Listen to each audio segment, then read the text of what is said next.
So all those books we just talked about were where we broke the record of paying more than anyone's ever paid for them.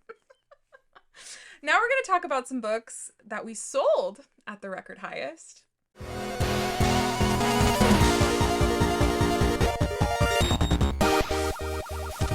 Hi, I'm Dave, owner of Futurepast Vintage Collectibles, and this is my daughter, Rachel. Hello. Hello, everyone. We're going to start right away. We had a giveaway. We did. Why don't you talk about that a little bit? If you did not see in our last video, we are giving away Incredible Hulk number 197.90. Very excited to give this away. The winner of the giveaway is... Drum roll. Jambo Comics. Jambo. Congratulations. Thank you guys so much for your support of the channel. Yeah, thank you. Send us an email. Our email's down below and we will get this book sent to you. Hooray. And there you go. Today we're going to do something a little different. We're going to talk about 10 sales, but they're all sales that I either bought or I either sold that were record highs for these books and where they are today. So some of them have been pretty recent. Some of them are in the comic boom. So if you're not familiar with the comic boom 2021, beginning of 2022, there was a huge disruption in comics. And there was a disruption on Earth, but there with the pandemic and everything. But like most technology and like most commerce, there was a great deal of change that went on, plus an influx of cash and a lot of time on people's hands. So they bought a lot of comic books, paid record highs. Where we are today is we're recovering from that because there's been a lot of record lows compared to those highs.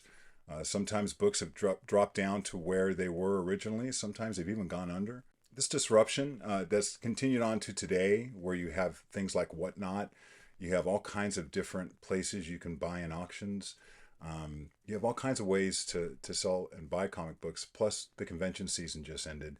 So a lot of what you hear or what you may know that is information you could get on the internet about a comic book price is really not that accurate. It really isn't. There's so many sales that are happening for key comic books from every era that are outside of these methods of recording. If you buy a book at a convention, that sale is not recorded. If you buy from a private dealer, and there are some massive private dealers in America, those sales are not recorded.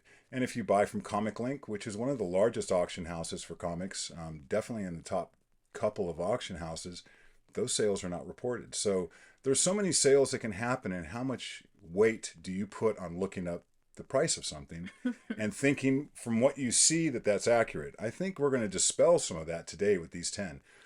What's different about what we're doing as well is that these are my books. These are either books that I sold or books that I bought, but these aren't other people's sales. These are mine. None of them are reported to GPA. None of them are reported on sales on any format. So you may not know about these sales. I think sometimes if you do a 30-second scan and look at a couple of pieces of information and think you know what something's worth, you could really either be selling yourself short or setting up expectations that aren't realistic. And often I hear people on different channels talk about books that are now worth X, and it's very seldom true. Sometimes somebody will say this book's dropped and now this particular issue is $150. Immediately I'll go online and look, there isn't a copy for $250.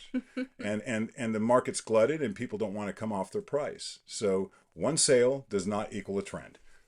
And one sale is not enough to know how much a book's worth unless there's only one on Earth. So what's our first book, Rachel? So the first one we're looking at is X-Men 120. It's from 1979. It's the first appearance of Alpha Flight and Cameo. It's a big one. It is. We think so, at least. We thought. Well, no, it is. Did it price up? Yeah. I mean, this is a 9.4 I'm talking about, right? So, yeah, let's throw some data on there. Yeah. Just here's what I paid. I paid $7.50 at the time, which I knew was the highest. I think this will illustrate, that was the highest sale. The highest sale before the sale was $710 in April, but it had been trending up. So I paid about 5% more. Pause, too. I want to say that usually in the 10% range, I really don't pay that much attention to it because it costs 10% to sell a book. If a book goes up 10% or goes down 10%, that doesn't set off any bells for me. Often it seems like books that 10% that a lot of people pay for transactions kind of gets eaten away on how much people expect to get for books. And I think that's some of the pressure of trying to get a book for the right price that people keep wanting to recover their money and keep the same profit, right? So anyway, On this particular book, I bought it for $7.50, and immediately I saw the high sale before that was $7.10, so it was the highest anyone had ever paid for a 9.4 white pages. Nice copy. So I paid the census highest, and I just sold that book for $400. So, Yikes. well, and I'll explain why I sold it, because it was already dropping. I like Alpha Flight. I'd like to keep it. I do think I'll be able to get another copy. It's not a scarce or rare book. A lot of times, if you have money tied up in a book, it's not worth it to hold on to it. It could be years until something happens with that. And what I see is a book that's dropping. So in this particular case, I sold it at auction, and it got $400. So I think that's the price of that book today. So that's a good example of like, I paid census highest. How did I do? In that case, not so well because of FOMO. Yeah, you really wanted it. The drivers that had me buy that are not the same drivers I operate on today. I've really changed the way I look at things in the last year, 18 months. So how many 9.4s are in the census? Yeah, so the total census on this book is 3,268 total graded books. That's high. And 9.4 is 488, so 531 when you get to signatures. And you can look at there's 1,000 of them that are 9.4 and up. So about 33% of all these graded books are 9.4 or up. I think there's a lot of raw copies out there. I wouldn't be surprised at all if this ever really got hot again, more copies would come to market and they'd get slabbed. So not a hard book to get. No. So what's the next book? So the next one's Marvel Team Up number 53. It's from 1977. It has the Hulk, and it's the first John Byrne X-Men. Yeah, so I think a lot of people know that John Byrne really, really did a fantastic job with Terry Austin on X-Men in that era, and that's when X-Men became its most popular. I like his hair in this one. He's got that good hair. I like this version. People never really try to make the Hulk look good. They always, like Mary Severin had to go back and redraw his face on Hulk's first annual because Jim Steranko did the art, which is fantastic, and it shows Hulk like crunching between two rocks, and he's bent like this, and it says The Incredible Hulk.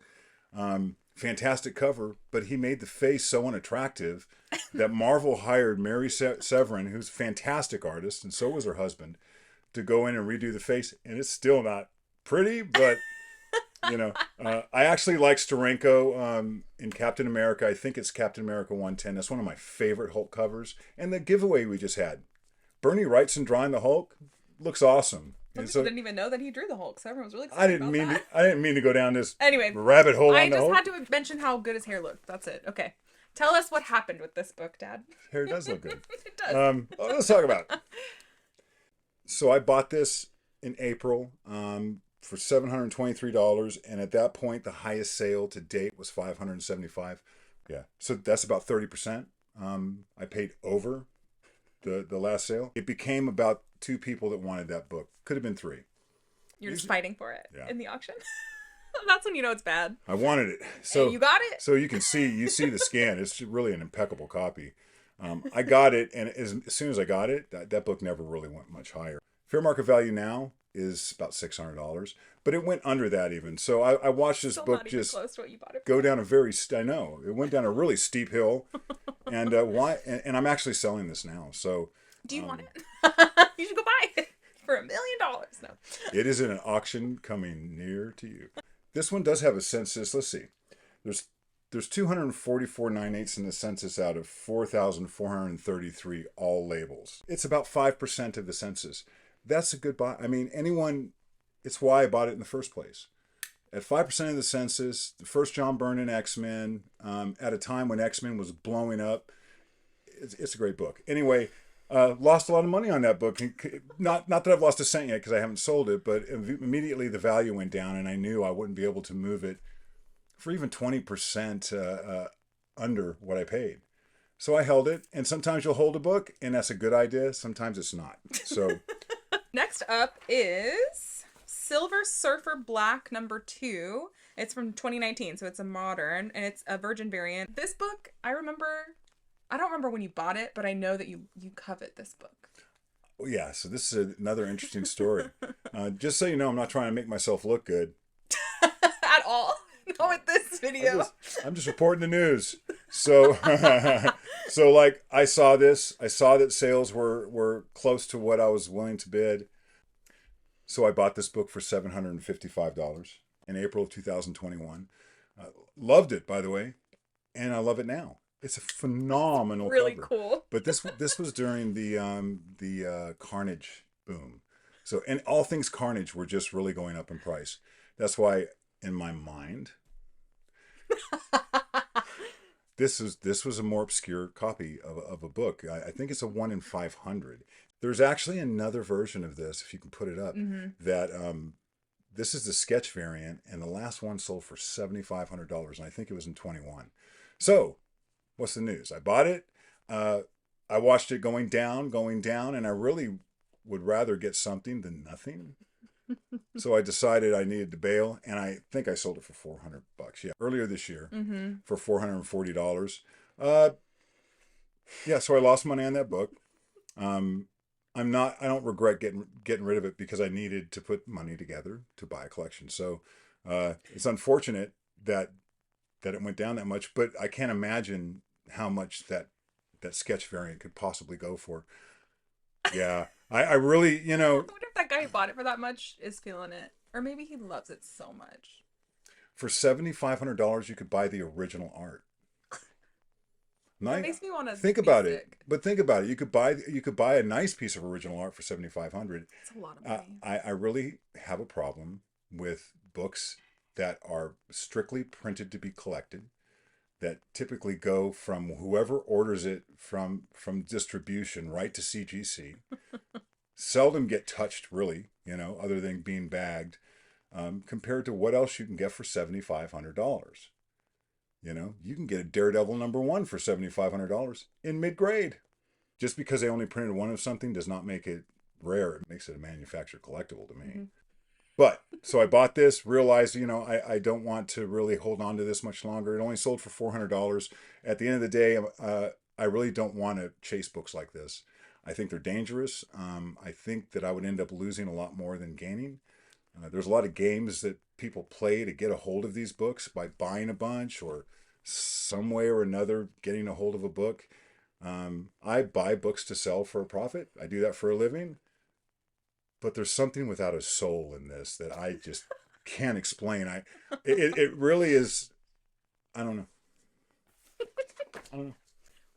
We don't focus on modern books, really. We have a lot of them, but we don't focus on them. I like them. I just don't. I don't know if I really want to buy a brand new book, turn around and sell it for $500. You'd really have to be playing a game that way. I don't think it's fair. I mean, here's the way it used to work. We go to the comic book store, we buy what we like, or we would speculate. I bought 2 OMAC #1s when it came out. When Howard the Duck was coming out, we were all trying to get copies. Back issues weren't as much of a thing, and back issues really weren't out of line. $20 was more than we could afford. Yeah, that's back then it was a lot to spend on one book. So this is Amazing Spider-Man #252. It's from 1984. It's ties with Marvel Team Up #141 for first appearance of the black costume. Amazing Fantasy #15 cover homage. So I bought this book either March or April of 2021. That should tell you something. There's a theme here. That should tell you something. So other than Carnage, people were really chasing anything symbiote that had any key significance, all the way down to the most minor of keys. I mean, that's the heart of speculation, right? But like, he showed up in Marvel Team Up, and he showed up in other things in the black outfit, and people love that black outfit. People were just chasing it, but boy, that has not panned out well in the short term. I'm going to start with this. There are 8 9/9s of this. Right? 8 9/9s. Okay. And 1,532 9/8s. Now, as a percentage of all books, there are 19,000 of these graded. 19,000. Good Lord. So from a percentage perspective, 1,500 out of 19,000, it's fractional. A very small percentage of books are 9/8. Newsstands get a lot more in this particular book. I got the newsstand, which was a premium at the time, paid $2,700 for this book.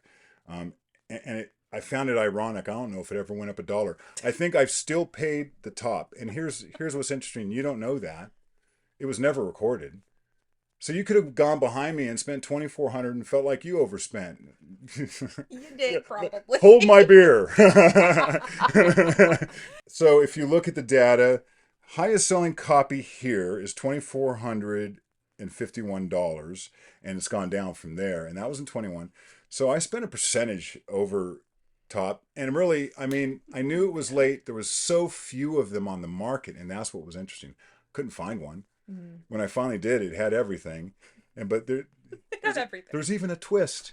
So check this out. If you look in the top right corner, this has a bindery tear the size of a moose head on it.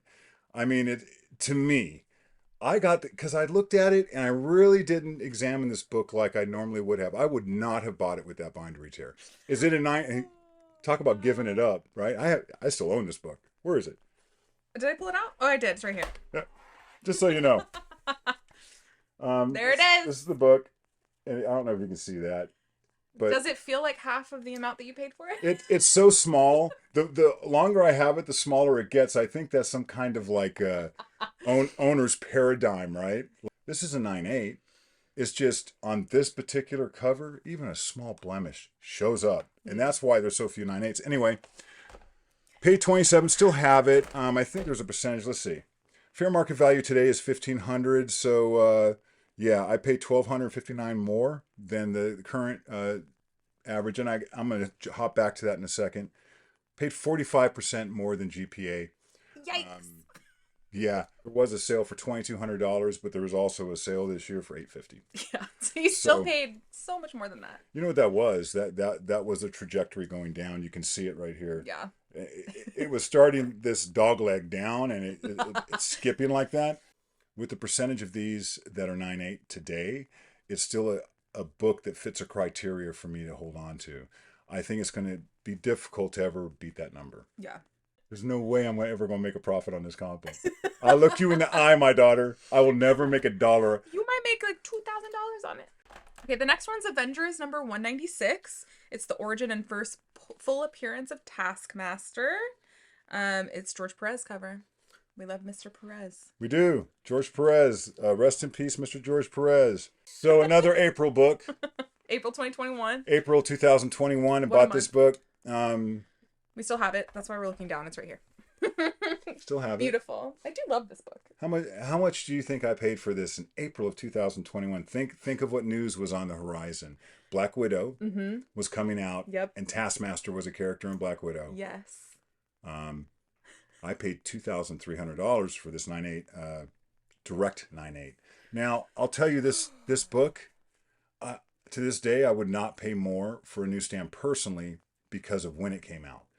There were more newsstands than not, and I think some people are now really in love with newsstands and they want all things newsstand.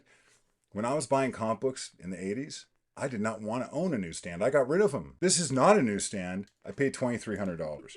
This is a good story. You'll like this. So that was I did that in July of 2021. I stand corrected. So I paid the most at the time. No one had ever paid that much. Breaking records, folks. So I am the individual on the planet Earth that paid the most. My gut told me at the time, based on how much it had already grown from the past in terms of sales. Which you can see in the graphic, it's insane. Yeah. So this book was a $700-800 book, $600 book. A third tier. It was a third tier type of key. But so I paid that much. And today I still have it. Rachel showed it. What's the GPA today? So the GPA, the last sale was $945 with a 9-day average of $945. So far on paper, I've lost 58% in this book. Almost $1,400. Good Lord. So yeah. That hurts. And I'm being, not really. That hurts me. I'll just tell you. I'll just tell you. Sad inside. Yeah, but let's talk about some more books. So I want to go to the other side of the coin. This happens, and I mean this with all sincerity. It bothers me sometimes. And it bothers me because, I made a bad decision, right? And so I'm pretty pragmatic. If I have to sell books to do something, I sell them. And I try not to sit on them for 6 months. So I kind of know the price something will sell at, and I'll just sell it if I need cash today, right? That's fine. I'm not selling this. Just so you know, I really like this comic book. I personally really like Taskmaster. Both these last two books, PC books. And also it's a 98 white pages, which is your MO. So. Yeah, and oh, let's look at the census. Thank you for bringing that up. So there's 244 9/8 of this book out of 4,433. There's 49 signatures as well.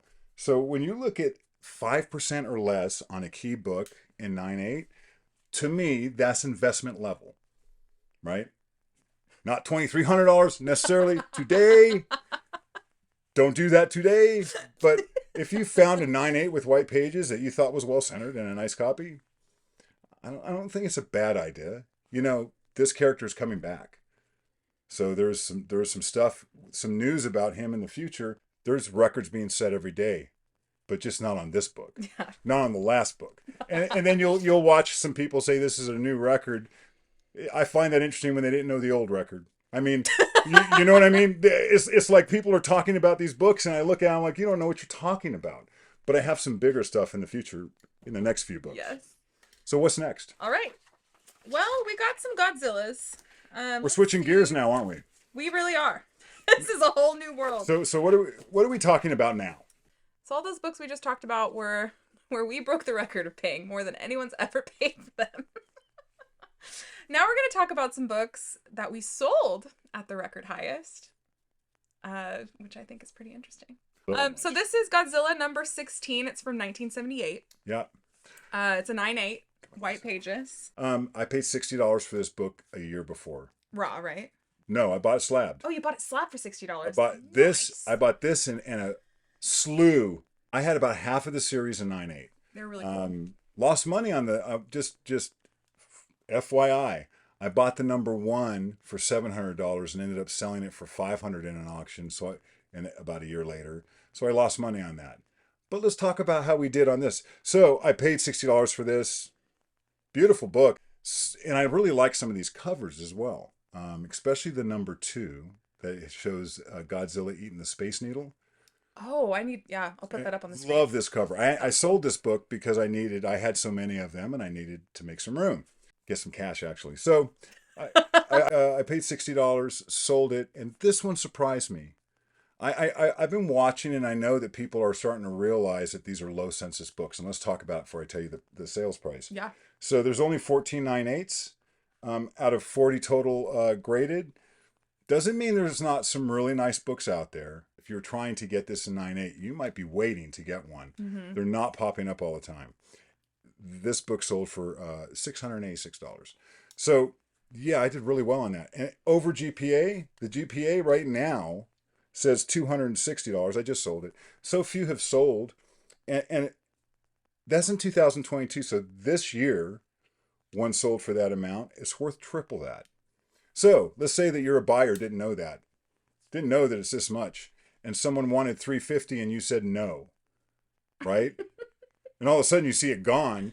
You kind of need to know what these are trading for. I'm not saying the new price is $650 or $700.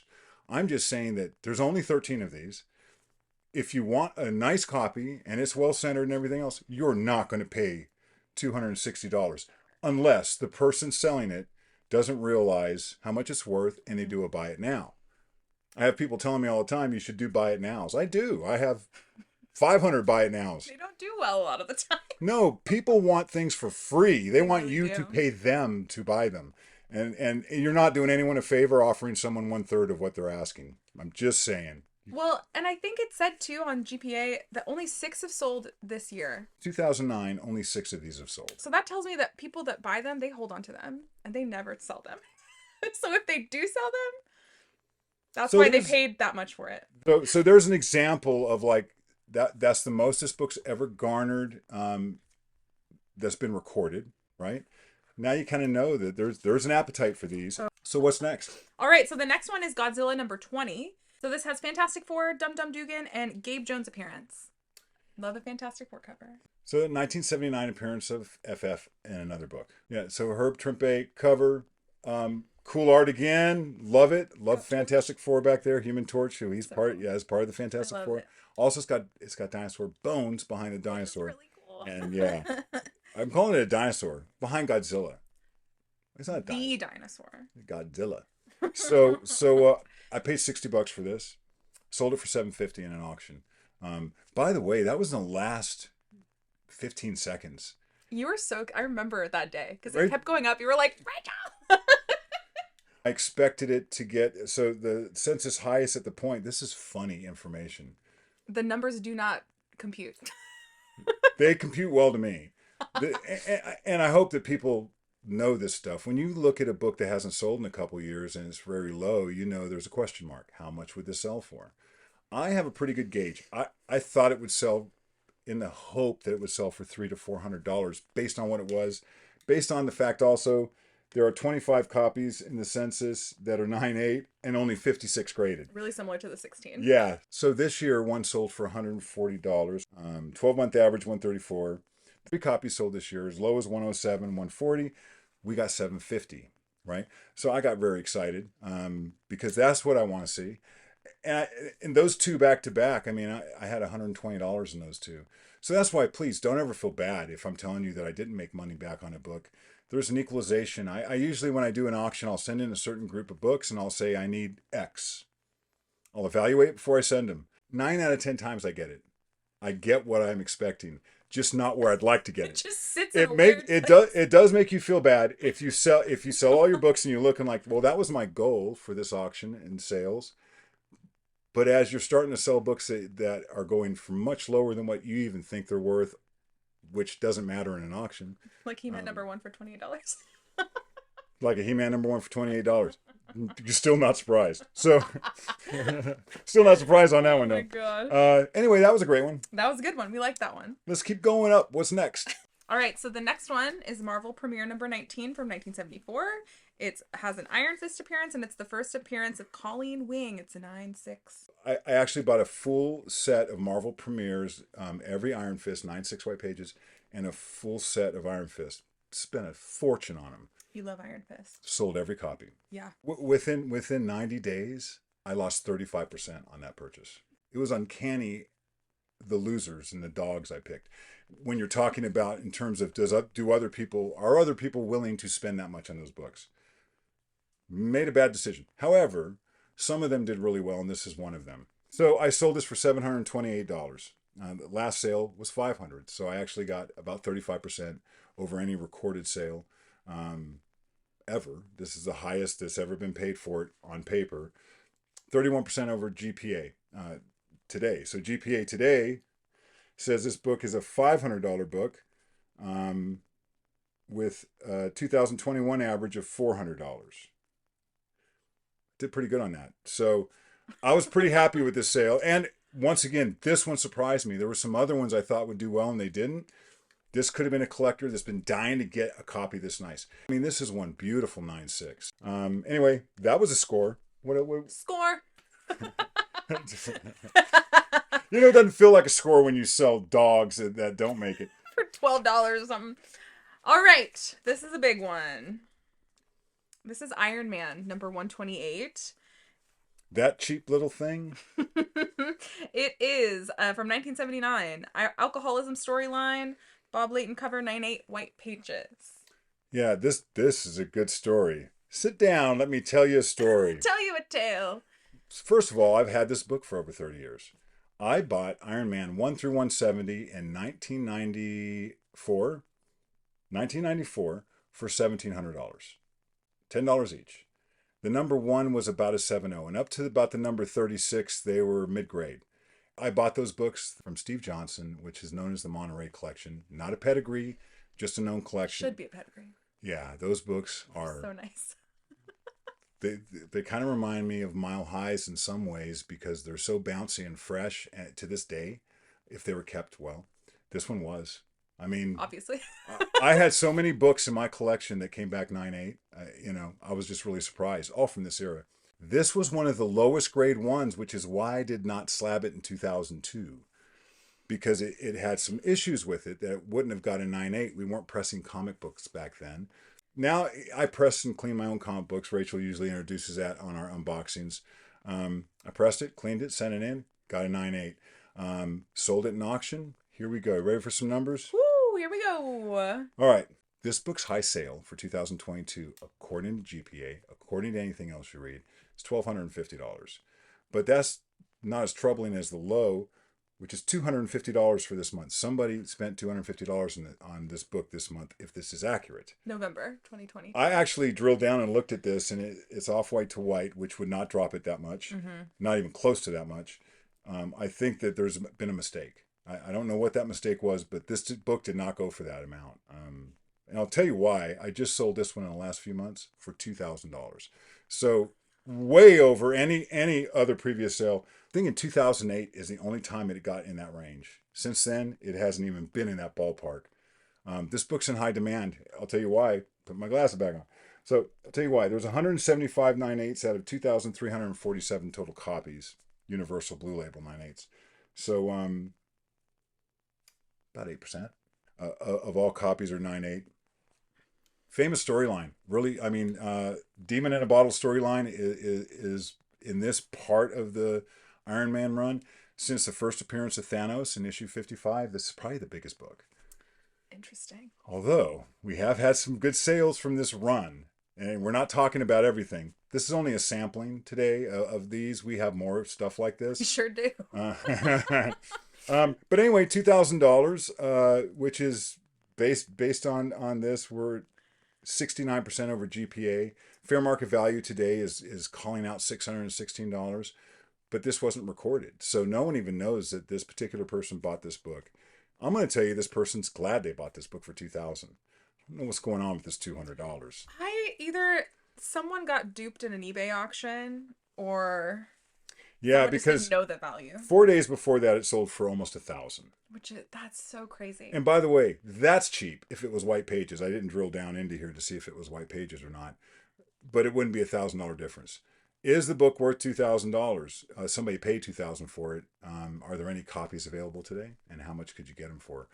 If you could get this for buy it now, right now, would you pay $250? I'll show what's on eBay right now too, just so you can see. Yeah, just to take a look. I doubt that there's. Yeah, take a peek to see if there's any 9/8 for sale. That was a good one. Whew, we felt really good about that. We have one more, right? Yep, we have one more.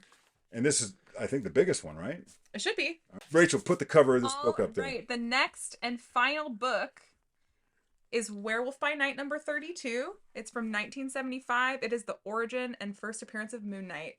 Old Mark Spector. I've got the whole story on this book. Here's what's interesting about understanding the data that is there. I can tell you the whole history of this book based on when I bought it and when I sold it. I sold it twice. Sold the same book twice. Everything before the sale I'm about to tell you is traceable through GPA. So I bought this book in November of 2020 for $31.50 on eBay. And you can see that sale in GPA, right? So I bought it on eBay and I held on to it for quite a while. At the time, my brother Danny's like, "What are you buying that for?" I'm like, I got a good feeling about this book. And at the time, I didn't pay more than the average cost. I settled out of court because it wasn't white pages. It's white off white. So I really prefer to buy books with white pages, but I thought that it was a fair deal. There weren't a lot available, and Moon Knight fever was like, the FOMO was thick.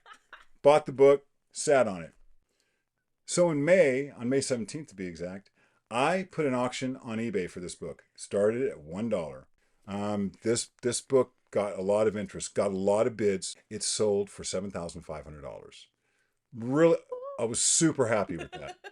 That's more than 2x, right? If I spent $3,100, I made more than double my money. I was pinging and reaching out to the buyer, and the buyer did not pay, which really upset me. It upset me because there was a lot of interest in the book, and even if it would have sold for $100 less, I'd been okay with that. Yeah. Why are you going to win the bid and then dodge out? So you realized he got too excited. So then I got upset about the whole matter and said, I really want to sell this book. I'm going to send it into Comic Link. The $7,500 was a record. At that time, just the $7,500 sale on eBay, and it's still reported as the record, and it's not accurate because they pulled that sale. It never happened. But it's still on GBA. eBay never pulled it. The guy never paid me. And I really thought, this is when I started learning that people don't have to pay and they don't seem to have any retribution. Anyway, when you're buying and selling, you're supposed to treat people with respect. So I sent it to Comic Link and put it in an auction. And guess what it sold for? It sold for $9,100. Now I was ecstatic. I'm like, wow, talk about pennies from heaven. That was a blessing, really. I don't think it was 30 days this book started taking a trajectory that would give you a nosebleed. You can see it in the chart let's even look at without this. your sale. Yeah, let's look at this. What is the price today on this book? So right now it's so today the 90-day average is $4,618. So if I would have kept it, I would only be able to make half of what I sold it for at that time, which would still be a profit from my original purchase. Mm-hmm. But just not as much. But I want to tell you, I've been looking at them. I want another copy. No, I will. Please bottom out. I'll buy another copy. I want a white page copy. Yeah, you want like a 9.6 white page. I mean, that would be ideal, but I think it would have to drop a lot more because I think in 9.6, 9.8, this book is very expensive still. Yeah. I hope you guys got something out of that. Point. Don't just look at what you think is being documented and then think that might be the only information out there. It's good to have a network of people that watch these auctions and watch other things. What do we have for our 1,000 subscriber giveaway? I'm so glad you asked. Well, we're adding a third thing onto our 1,000 subscriber giveaway today. Okay. The first item that we are giving away is this death metal record with a Wonder Woman variant. Woohoo! The second item that we are giving away is this Figpin Deadpool 90s. Really cool. It's a special edition from Emerald City Comic Con. The third thing that we are now adding to the giveaway pile is ta-da! Amazing Spider-Man #1, Volume 3 at 9.8 white pages. This cover's so cool. We love Amazing Spider-Man. So we will add it to the 3. So we have the record, we have the pin, and now we have the comic. So like we do expect this week that we'll hit that threshold. Can you win all 3? So if you would like to win any of these things, all you have to do is like, comment down below, and subscribe to this channel. The way that we do it is we do a random number generator. So there is a chance that you could potentially win more than one item. If you do want to be added to this giveaway, like, comment, and subscribe to our channel. And if we get to 1,000 subscribers this week, we will announce a winner next week. If not, we'll add another thing to the giveaway. So we'll see what happens. Nobody knows. I don't know if you've noticed, we really talk about books we own.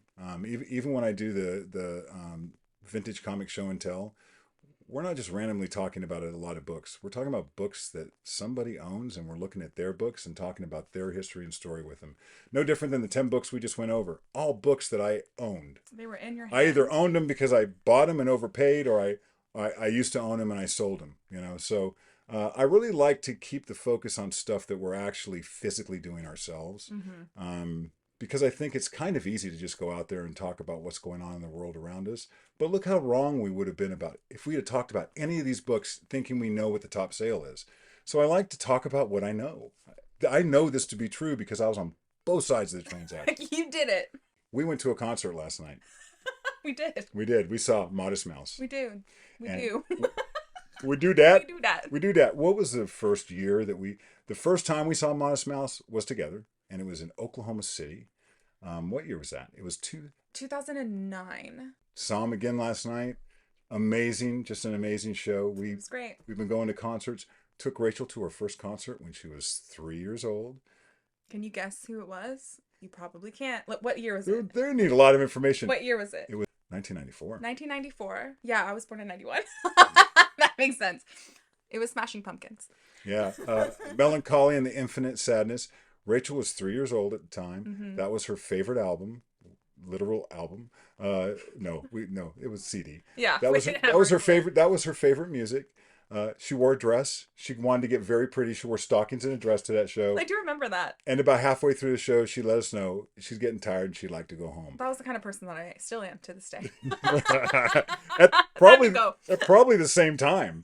9:30. Time to go to bed. I gotta go.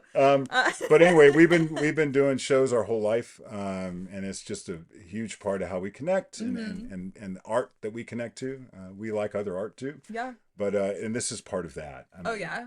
This all kind of runs a big ribbon of like things that inspire us or things that we really enjoy looking at or hearing or knowing about. So well, you guys always comment about our shirts. That's because we love music. We do really do. Yeah. The kind of music he listens to is all over the board too. So if you have a band recommendation down below, I bet he's listened to it already. Music is my number one hobby. It has been my whole life. My brother took to collecting comics.